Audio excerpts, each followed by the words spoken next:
Hello, everybody.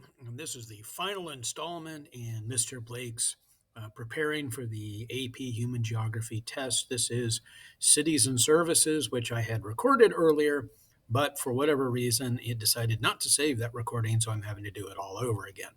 So here we go. This is the last unit that we talked about, so hopefully the freshest in your mind. What do we need to know about services and cities? Well, one thing, remember that services is all going to be tertiary. This is sales and professional services. So when you're thinking about those levels of economic activity, remember this is going to be tertiary. We are looking at different kinds of services as well. We break it down. Consumer services, that's your dentist, that is your auto mechanic or something that's providing personal services to you, a consumer. There are business or corporate services, and that is a company that does business with other companies. It's providing those services for that. So that could be anything from like an accounting company that does the books for some other company. It could be a cleaning company that cleans the offices of the building that they own, things like that. But they're providing services for some other company. And then you have public services, which are people like me who are employed by government entities and provide services to the general public. This is your cops. This is your EMS guys, the firemen, teachers, college professors, probably. Anybody that works in government is probably going to be considered a public servant. And yes, that includes the military as well. They are doing military service, and so they are serving our country and our people as a whole. So those are the different kinds of services you might see. Know that most of our MDCs would be considered post-industrial societies. And if we call them post-industrial societies, that means that most of their people are probably employed in the tertiary sector, the service sector. And just think about your folks and probably everybody that lives on your street. How many of them are involved in farming or working in a factory or something else? Most of us are doing some sort of professional service. So unless we're building stuff or extracting stuff, or heaven forbid one of us be a member of Congress, we're not in any of those others. So most of your MDCs, most of the people are going to be in this particular sector, the service sector. Keep in mind that when we're looking at cities and services, you have that whole layers of communities that we may be looking at. Think about Christaller and central place theory, that you have the city in the middle, and then at a certain point around that city, you're going to have towns, which are pretty big on their own, but they're not as big as the city, and they don't have the same kind of services. Think about Tomball. Think about Spring. We have movie theaters, we have hospitals, we have stuff like Houston does. But Houston's still going to have some stuff that something like Tomball and Spring don't have. Big jewelry stores, museums, and I'm talking about real museums, not looking at goats and stuff. I'm talking about art museums and natural history museums, stuff like that. So there's a difference between those two. And then in between and further out, you end up with those smaller villages and hamlets. And the smaller in size you get, the less and less services that little town, let's say, or hamlet or whatever, is going to be able to offer you. By the time you get down to the hamlets and stuff, there might be a gas station, maybe a single restaurant. There's probably not much there. If you live there, you're going to have to go somewhere else for most of your services. So, but look at Christaller, and especially look at that sort of hexagon thing that is going, because when you see that, you know that has to be Christaller's central place theory. And then think about what all those little points on that hexagon represent. Think about hinterland and range. They're related to each other. And if you are a service business, there is a certain distance that people are willing to go to get your service. Now, if I'm a Mickey D's, that might be 4 miles. Nobody seems to want to drive more than about 4 or 5 miles to go get a hockey puck burger. But in some other service, I'm probably willing to go a little further. Like I bust my leg, I probably want to go to a hospital, and I'm going to be willing to go to a decent hospital, maybe 10 miles away, 15 miles away, than maybe some other place where maybe they can patch me up. Even more so if I suddenly decide I need, brain surgery. I'm probably willing to fly out of the state. So the range depends on how many people are willing to go that distance to support that business. And if you put a business out in one of, let's say, those smaller towns and villages, and you don't have enough people within that range to support that business, and you're not going to be in business much longer. You need that minimum number of people, and that's known as threshold. That is the point where you have enough people within the range of your business. So think about the hinterland, where you're going to draw your people to support your business, that they're willing to come in and plunk down their dollars for whatever it is that you're offering. You have to have enough of those in that area to keep your business alive day to day, week to week, year to year. So again, businessmen, when they are looking at this, will look very carefully not only at the number of people, but what kind of people, what kind of wealth do they have? Am I providing a service that is a high-end, expensive service? Do I have enough wealthy people around to keep me in business, for instance? So that's the sort of thing that you need to think about with threshold and range. Range is the distance we're willing to go, kind of similar to the idea of distance decay. The further you go, the less likely it's that you would actually go there, the further distance.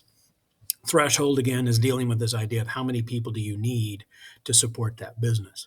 And this ties directly into the gravity model. Remember the gravity model? The gravity model says that the larger or denser an urban area is, the more likely people will go to it, that it draws us toward it like gravity. So think about a big planet. A big planet attracts more people or objects or moons or spaceships or whatever than a smaller planet because it has a bigger gravitational pull. Now, this also go back to migration. If you think about what cities would an international migrant probably go to, or if they're moving from the farms to the cities, where are they likely to go? Well, they're going to go to the bigger city because, yes, the ghosts just struck and shut off all the power. I guess we can still go on though. So, when you're looking at why people move into cities, what city they might go to, it's probably going to be a city that is big and relatively close to them. That's the one they're going to choose. If they have a choice of cities, they'll always go with the biggest one. And because more people go to that city, that means that it gets bigger, which means it has more pull. It means it probably has more jobs. And so more people get pulled to that. And that's the reason why you have these cities that sprawl out, because everybody's moving to that one because that's where the big city is.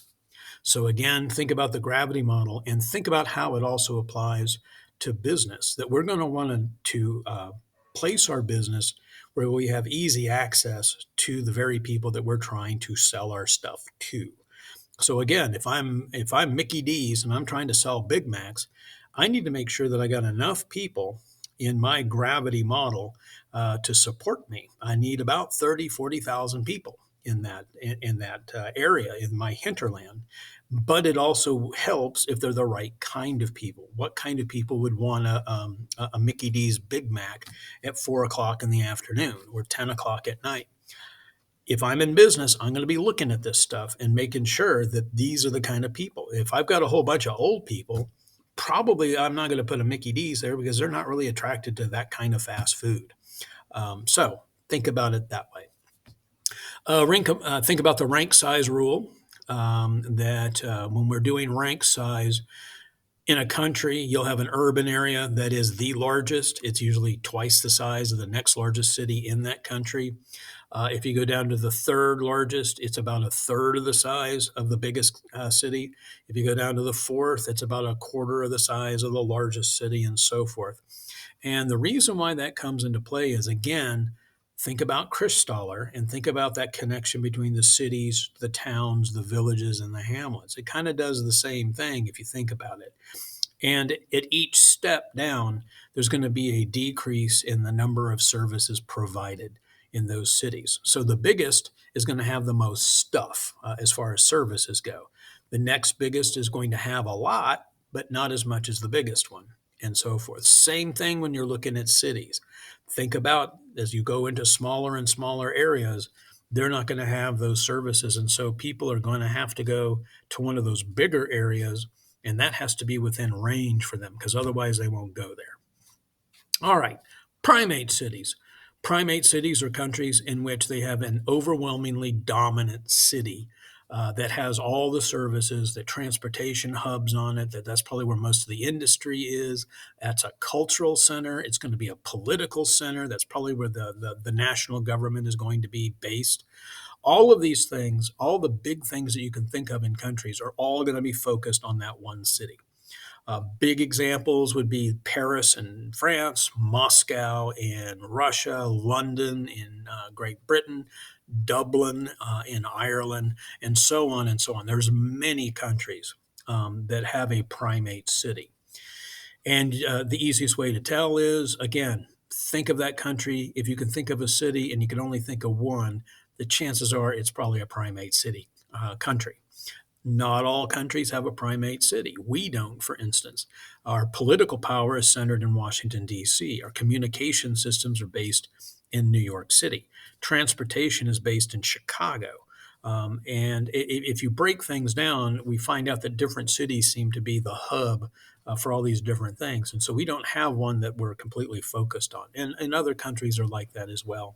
Australia kind of fits into that category. India also seems to fit into that category as well. So it all depends on the country. The big thing there is to remember what the primate city is and its significance to that country. Think about where services are going to be. World cities are cities that, really, regardless of their size, have a disproportionate power globally in some sector. And so it could be business and finance, it could be religion, it could be cultural, it could be all sorts of things. But that particular city has become a dominant feature in whatever that is. So, again, the easy way to think about this one is banking and finance. Think about New York or London, Paris, maybe something like that, Tokyo. These would all be considered banking world cities. In energy, Houston is the world city for energy, especially in oil and natural gas. What we do here impacts the energy industry all over the world. If you're looking at religion, look at Mecca in the world of Islam, or look at Vatican City in the Roman Catholic Church. Look at Salt Lake City in the case of the Mormon Church, the Church of the Latter-day Saints. These have an enormous impact and an enormous focus for people all over the world. So there are Roman Catholics all over the world. There are Mormons all over the world. So whatever is going on in Salt Lake City, or let's say Vatican City, Rome, is going to impact their lives. And so those are influential cities. Again, global cities are service sector, usually cities that provide a particular global service. And most of them are tied to things like banking. That these are where the big banks are located. This is where governments come to get loan money. It could be big companies. That's where they get their loan money. And there's usually a ranking. Again, there's sort of this rank size rule that goes along with the global cities, that there's a couple that actually have global reach in whatever it is, the service that they provide. So we're probably looking at, again, New York City for banking. That would be one of the biggest. London is a big global banking center as well. But then there are other cities that also provide financial services and things, but they're not nearly as important maybe as these big banking cities. So San Francisco, for instance, has a lot of banks. Chicago has a lot of banks. So that's that sort of second tier of cities that may have some global influence, but not as much as maybe the New York banks. And so this is where we start classifying them as alpha, beta, delta, so on. Really only know maybe a couple of tops. What would that mean? And maybe identify a city that's kind of like that. And again, it could be in all sorts of things. It could be healthcare. It could be just any of a number of services that are provided. So think about that. Think about those global cities. Also, the different kinds of cities that we may encounter. You have your mega cities, which are 10 million or more citizens. You have a meta city, which apparently is now 15 million or more. You have the megalopoli, that would be plural for megalopolis, of cities that have all fused together that used to be separate cities, and now they're one big giant amalgamation of people. And some of these are absolutely enormous. They may have 20, 30, 40, 50 million people that live within that megalopolis. So again, think of amalgamation of cities that they're fusing together. Keep those in mind. Um, Other things, think about the organization of cities. Where's the central business district? How could you identify the central business district? And again, think about the big buildings. Think about skyscrapers. What's going on in those skyscrapers? Probably corporate offices of big businesses and stuff. So that's your central business district. That's also probably going to have the central government systems of that city. So, City Hall, the central fire department, wherever the major police station, maybe the main jail is all going to be located down there.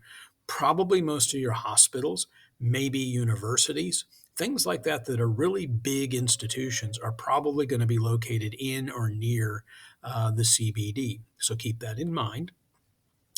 Moving out from the central business district, you're going to have some sort of industrial area, a warehouse area, wherever the factories would be or where business is being done, especially secondary stuff, factories, shipping stuff in and out. So think about areas of a town that would be focused on that. And if you think about that, also think about transportation systems, because if we're moving goods around or raw materials around, we're going to need a pretty hefty transportation system, probably rail lines, stuff like that. So maybe that section of town is going to have something to do with maybe transportation that's available there next to the port, things like that. Other areas, you're going to have your suburbs. People have got to live somewhere. They don't generally live down in the CBD, but you're going to have low income housing. You're going to have middle class housing. You're going to have a high end housing. Generally speaking, the wealthy don't live anywhere near where the factories and the port is and stuff like that, because that's all smelly and gross and it makes noise and blows up every now and then. So the wealthy people don't want to live next to that. They don't generally want to live downtown either unless they can put their name on the side of the building. But what they do like is having some sort of transportation system that can get them down to the central business district. So that could be a passenger rail line. It could be that there's a private airport out there and they can fly their helicopter in or something like that. But there's usually some reason why they locate their housing where it is. And in many cases, it's going to be on the edge of town because that's where the cheap land is, and they can buy enormous amounts of land and build their giant mansion and have their horses and their elephants and whatever else it is that they want that they're going to need a lot of space for, and that's expensive. So you want to buy the land cheap when you can. All right. Then you have the exurbs, which is the edge of town. In all of these metropolitan areas, and when I talk about metropolitan areas, I'm talking about the whole community that makes up a city. So if we're looking at something like Houston, it's not just Houston, it's Spring, it's Humble, it's Tomball, it's Cypress, it's Clear Lake, and all that stuff. All of that is part of the Houston urban area. So that's the metropolitan area. And on the very edge of that metropolitan area is the exurbs. And this is where we are transiting from city, suburban to rural life. And so this area, they're often small towns. They often will have businesses or services that help support the farming communities. But they don't have much else as far as services go because they're right on the edge. And the range and threshold here is very, very, very low. You don't have a whole lot of people to work with, but you can supply people in the far less dense areas of like the rural areas. They need to come in and get supplies for their animals, supplies for the farm. They need to be able to grocery shop and stuff like that. So on the edges, you usually find some of this stuff available, but there's not going to be movie theaters and usually barber shops and cool stuff like that. Very little hospitals, if any at all. Those sort of things, people are going to be willing to go further in to get that stuff. Also, remember that not all cities are organized kind of the same way. One of the things you need to remember is that if we're looking in LDCs, if we're looking at the developing world, or really even some of the recently developed, let's say, semi-periphery states, that around the cities, instead of having suburbs, you may have shanty towns. And that is that huge swath of urban poor that kind of form a donut around the city. And these are areas that don't have infrastructure. They don't have the support stuff that we would normally associate with modern living. Clean water systems, electrical systems, sewer systems, stuff like that, roads, police, fire departments, schools. And if you don't have that stuff, and especially because there's no housing, you're going to have to build your own housing if you want to live in this area. So you got to find your scrap stuff and you build your house. Most of the folks that live here are very, very poor. They've come off the farm areas and they've come into the cities looking for work, and perhaps there isn't work to be found. And regardless of whether there is or isn't, there isn't enough housing for them. So they live in these big slums, these big shanty towns. And you see this a lot in places like Brazil and Argentina, Colombia, Mexico, um, India, any of your countries that are developing or even at the point of developed, and they haven't had a chance to really improve the lives of the people in these areas. It is very grindingly poor and is often very focused on the black market or the under market. That is where often you'll have criminal groups that control different parts of the city and stuff like that, the different parts of the shanty towns. So think about city organization and how that might work. Other stuff that you're going to want to think about as far as cities go. We've made mention of this. It actually goes back to agriculture, but it actually ties into city development as well, which is the idea of the enclosure movement. In the enclosure movement, it's talking about England here. At the very beginning of the Industrial Revolution, the wealthy elites, call them the merchants and the nobles, decided that there was a lot of money to be made in the wool trade because wool was used in textiles, and textiles are starting to become industrialized, and so they needed more and more and more sheep. And so what they did is that traditionally in England there was open spaces. They were known as the commons. And if you had animals that you needed to graze, you could graze them out in these common areas. It was held in common for everybody. Everybody could use it. Well, during the enclosure, and because of the enclosure acts, the wealthy could buy those common areas and then fence them in and put their sheep and stuff on it.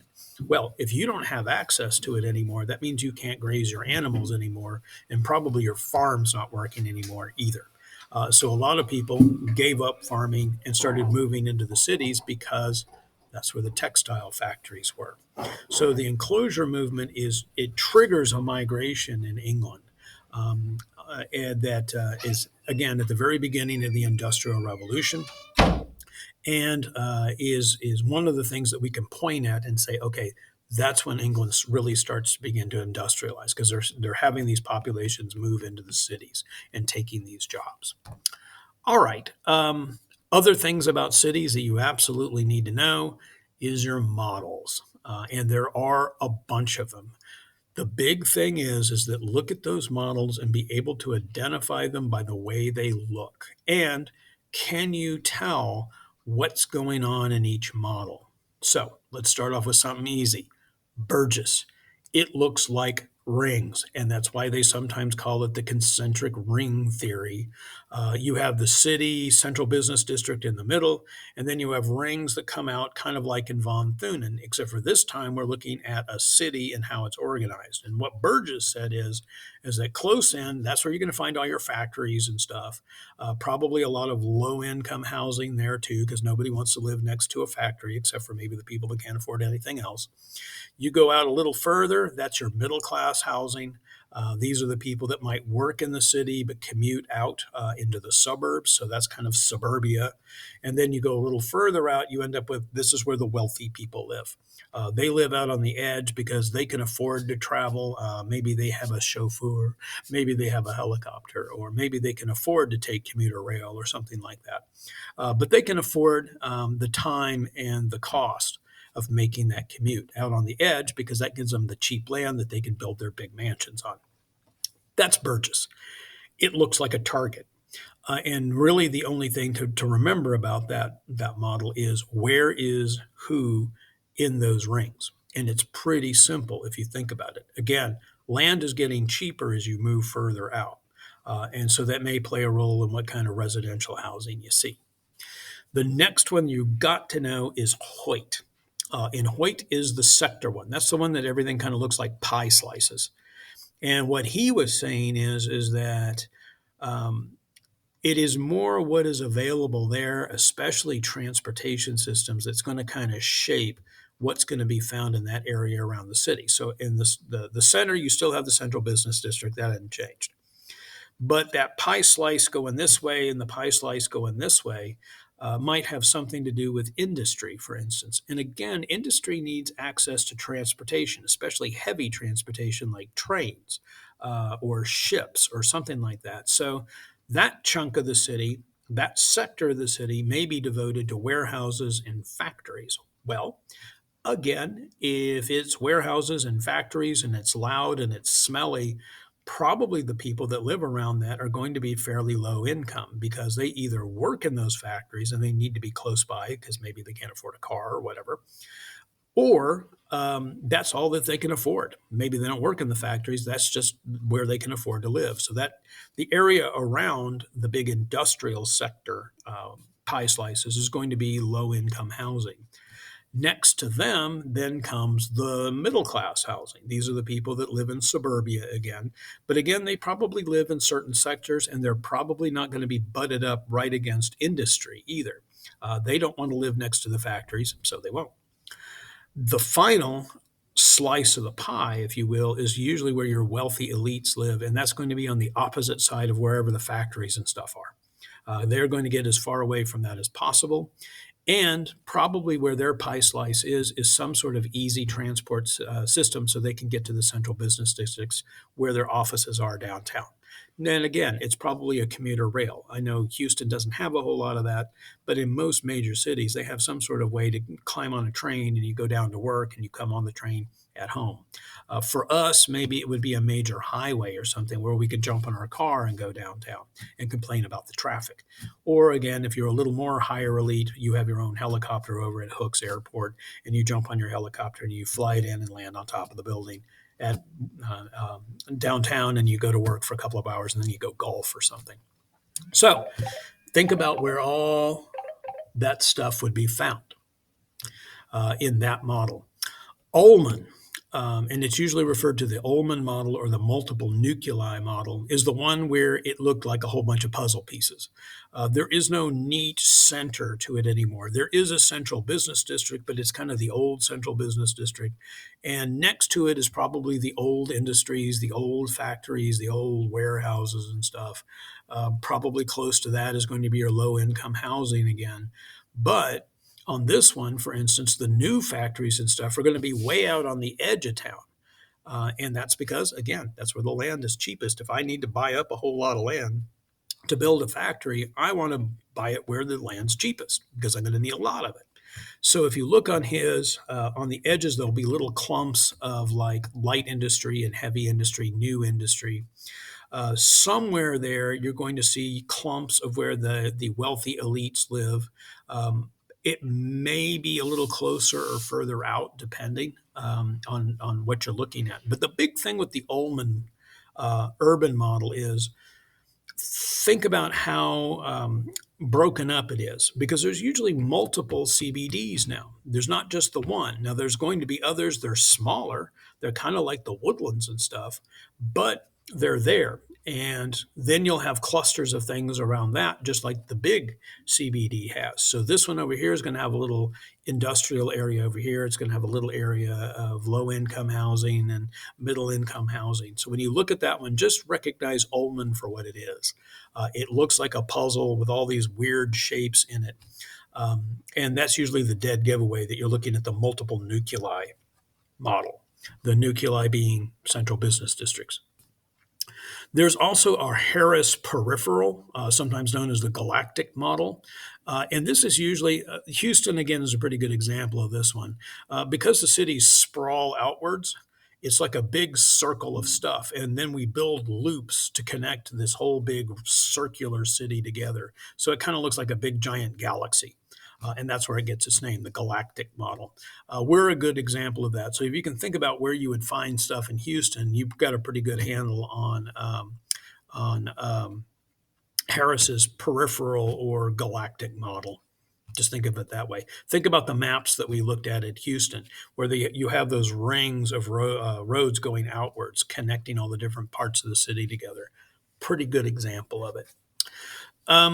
There's the Latin American, the Griffin model, and that is the one that has that road or boulevard that runs right down the middle of the city. There's a central plaza, usually an open air plaza. That's where the major mayor's office would be. Probably there's a big old giant cathedral there. That would have been the center of government and social life in the old city. And then around that, you have the old town. And in some of that, it is run down and it's abandoned and probably has squatters in it and stuff.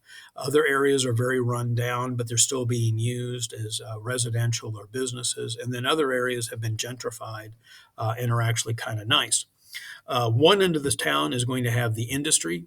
The other end of the town is going to have the wealthy people. They are not going to be anywhere near that. But both are connected by that road that kind of runs right down the middle. So if you think about that one, look for that road. The edges of that one are going to be shanty towns. That's where you're going to find the urban poor that have moved into the city and there's nowhere to put them. And this is a layout that is very common in Latin America. That's why it's sometimes called the Latin American model or the Griffin model, because he's the guy that came up with it. But look for that road, look for the shanty towns, and you'll know that that's the Latin American model. You may also have, it's possible we might see something like North African, Middle Eastern, Islamic city layout. And I talked about this with Marrakesh, where there's usually an old town, it's got squiggly roads on it. But it's all focused on a single mosque, the large central mosque of the city. City government and services tend to cluster around there. There is a central bazaar that is going to be very near that mosque, and that is again an open area where people bring in stuff to sell. In some of these cities, it's absolutely ginormous, but this is where you'll have different stalls and stuff set up to sell. And as you move out of the city, different layers of businesses you'll come into. There's going to be a section of the city moving away where that's where all the restaurants are. So if you want to go get something to eat, you got to go down there. There's going to be another area where you've got the metal workers and stuff because they make a lot of noise and the stuff that they often deal with is toxic. So you don't want that all through your city. You're going to kind of keep it over here. On the very edge where people that like worked with leather, and leather, if you know anything about producing leather, it is an incredibly stinky business, and nobody wants to smell that stuff. So they put that on the edge of town. And in colonial Middle Eastern or North African cities, then right next door is going to be the colonial city, which was built by whatever Europeans, the British or the French or whomever. And when they came in, they didn't want to live with the natives, so they built their own city right next door. And that's sometimes referred to as Newtown. Sometimes it's known as a Bienville, for instance, or something like that. A Bidonville is another one I've seen. Bidon is another French term for those colonial cities that the French would build. So you may see that model. It's possible. And if so, be able to identify, oh, okay, this is the center of the old town. This is where the mosque is. This is where the colonials would have lived. And you should be doing okay with that. Other stuff, new urbanism. This is the new idea that sometimes when we look at the layout of suburbs and the way that we have built buildings in the central business district and stuff, it's all very lifeless. It is cold. We can't really relate to it very much. It has that sense of placelessness in architecture that this is a building that could have been built anywhere. This is a house that could have been built anywhere. And we don't have any connection to it. In these big urban areas, more and more people were feeling isolated, even though they were living in a city with millions of people. So, one of the new ideas about urban planning is as we're building new communities, or if we're renovating older communities, they're doing it with this idea of smart growth or new urbanism. And the idea is you want to create an environment that is relatable to the humans that live there. And the best way to do that is to make it seem like it's a small town, not a big city. And so we've talked about Market Street up in the Woodlands. That is one of the very first ones of these ever built. And the idea is to create this illusion that you're actually living in a small town. And if you happen to live in those communities in and around the Woodlands, you could actually walk to go shop in places like that, or walk to work. You could take a bike. It is something that you don't have to jump into a car to go to. If you happen to live in that area, so that they're creating a sense of community in that area. We're seeing the same thing done with areas that are getting redone closer into the city, for instance, that they're redoing the road system to where some of those roads are now pedestrian boulevards. You can't have cars there. That the buildings, they're moving away from having interior strip centers and putting it to where you have businesses facing the street again, just like on a small main street in some sort of small town. The housing around there is very pedestrian friendly, or biker friendly, that you can easily move around in these communities just by walking to wherever it is you need to go. So again, this is this smart growth, new urbanism idea that we're seeing in many more cities as we go, and more likely what you're going to encounter more as time goes on. It's a relatively new concept, probably not the basis of an essay because we've already had one on it, but definitely you can plan on having some multiple choice questions on it. One of the reasons why we have new urbanism is things like urban sprawl. That as cities sprawl outwards and we build more and more subdivisions, those cookie cutter subdivisions were what we were kind of reacting to. And in some cities, they've been trying to hem that in some by using things like zoning ordinances, which restrict what you can do with land that you purchase. That you cannot just build a whole bunch of houses on it, or you can't build a shopping center on it because the rules say you can't do that. And if you have those rules in place, then people can't construct that stuff, and therefore your city doesn't tend to sprawl outwards, at least as quickly. So urban sprawl is an issue. And one of the big issues about urban sprawl is if people are moving outwards to where the new amenities are, that means they're moving away from the residences that they were inhabiting earlier.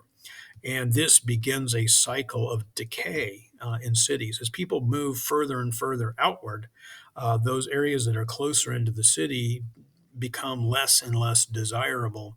And eventually they begin to fall into that whole ghettoization process where the land values fall, the tax base collapses. There's not enough money to support the schools and the roads and the cops and everything else that you need in this city. All of that begins to fall apart. Your infrastructure begins to fall apart. The housing starts to fall apart. It becomes undesirable. And when this happens, this is where you're going to get things like food deserts because the grocery stores that used to be there are going to move out because they can't make money doing that what they do in that space. And besides, they probably want to locate them where the wealthy elites are and stuff because they've got a lot of money to spend on carrots. So as the food and the businesses leave, that means there's less employment available. So now you have a higher unemployment rate. You have people that are on very fixed incomes. They don't have a lot of spending money. That drives even more restaurants and food businesses out of the region. And this is how we end up with food deserts, that there's whole sections of the city where nobody has access to decent nutritional food.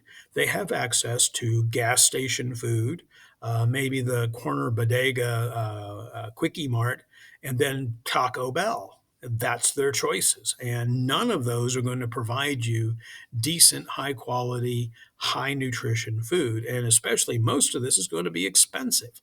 So if you already are poor and now you're having to pay twice as much for things like potato chips because that's what you're eating and mac and cheese, well, that's all great. It'll fill up your stomach. You won't feel hungry, but you're not getting proper nutrition. And so this then becomes a health issue in cities.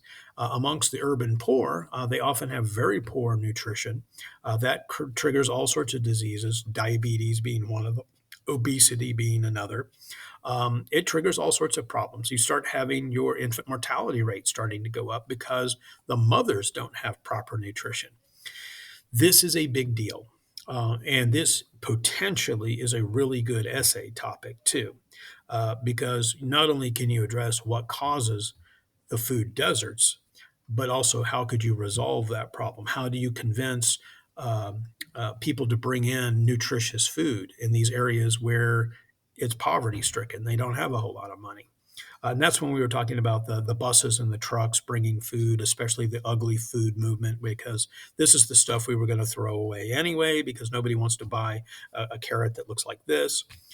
But it's still a carrot and it's perfectly nutritious. So why don't we sell it to the poor or, heaven forbid, just give it away so that they have something that's nutritious and they don't have to spend money on it? So this is, again, talking about food deserts, talking about ways to correct food deserts is again, I think that is an excellent essay topic. So might be looking for that one. This also gets into urban renewal and gentrification.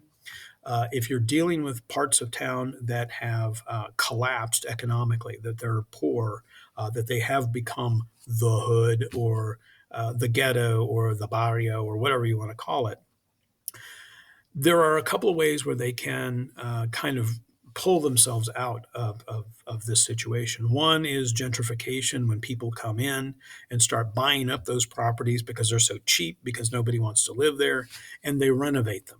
And now you have a nice home or set of homes, and that's going to raise the value of that land.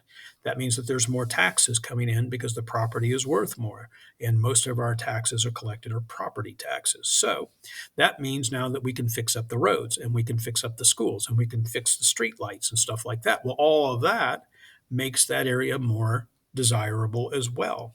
And so in the process of gentrification, often fairly wealthy people are moving into that area because those buildings offer them something that they really can't get anywhere else.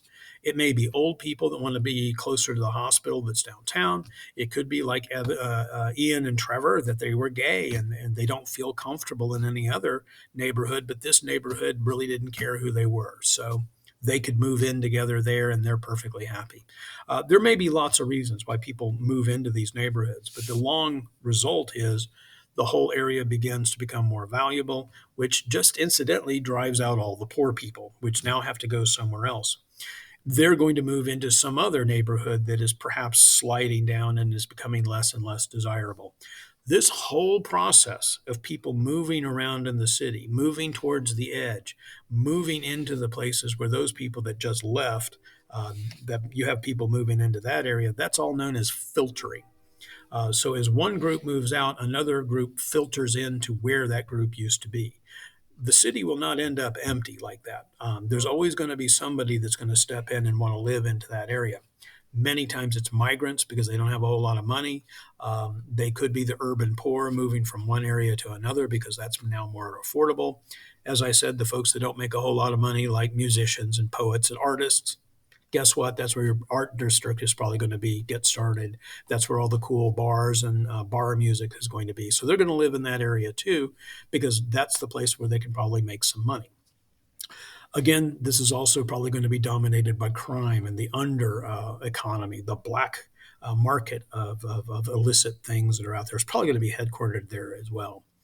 Another way that this might all turn around and go from being an urban poor to maybe an even urban wealthy area is through urban renewal. And that is when the city or the state, the county, some government entity comes in and takes over that area, usually flattens it, and builds something else there that is going to be attractive to outsiders. Could be museums, could be a zoo, could be a sports stadium, Whatever it is, it's going to have some sort of public interest that's going to draw people from a very far distance away. So its range is going to be much larger than what used to be there. So if you think about a sports stadium, are people willing to travel a distance to go to a sports stadium? Absolutely. When they're there, what are they going to want to do? They're probably going to want to get something to eat. They're going to want to get something to drink. Maybe they've come in from out of town. They need some place to stay. All of this stuff is going to provide reasons for businesses to move back into this area. And so when you built that sports stadium, that wasn't the only thing that was going to come there. You have now people that want to live next to a sports stadium because they're such baseball fanatics or whatever. So they want to live right next door. And that means that that property suddenly comes very, very high in the market. It's going to be expensive. Same thing with the restaurants and everything else. These are businesses that are going to capitalize on having a lot of people that want to spend money. And so now this area that used to be nothing and nobody wanted to go there is now a focus for the whole city. Think about Reliance Stadium, NRG Stadium. That is exactly why they're built exactly where they are. That was an area that was a bombed out ruin in Houston. And now people come in from all over the place to go to that part of town. And again, buy a beer in the restaurant that's nearby, go have dinner at some swanky restaurant in that area, and then go see a ball game. So that is now a much more desirable part of town than it used to be. Is all this kind of making sense? My big advice: know your models. They can help you explain all sorts of things in multiple choice and essay questions. So know them, commit what they look like. I have that slideshow that you can look at. Go into the chapter. You're going to see graphics that show these things. Look them over and be able to identify them. Know Chris Stoller's central place theory backwards and forwards. That is the hexagon thing. That is a very, very useful tool to describe city layouts and where services are found in cities. So there's two different sets of questions that you can help yourself answer if you know Chris Stoller's central place theory. Anything else? Well, you can always ask me before we take the test. This officially is the last of the recordings. I hope you enjoyed it, and I hope you do well on the exam. Good luck.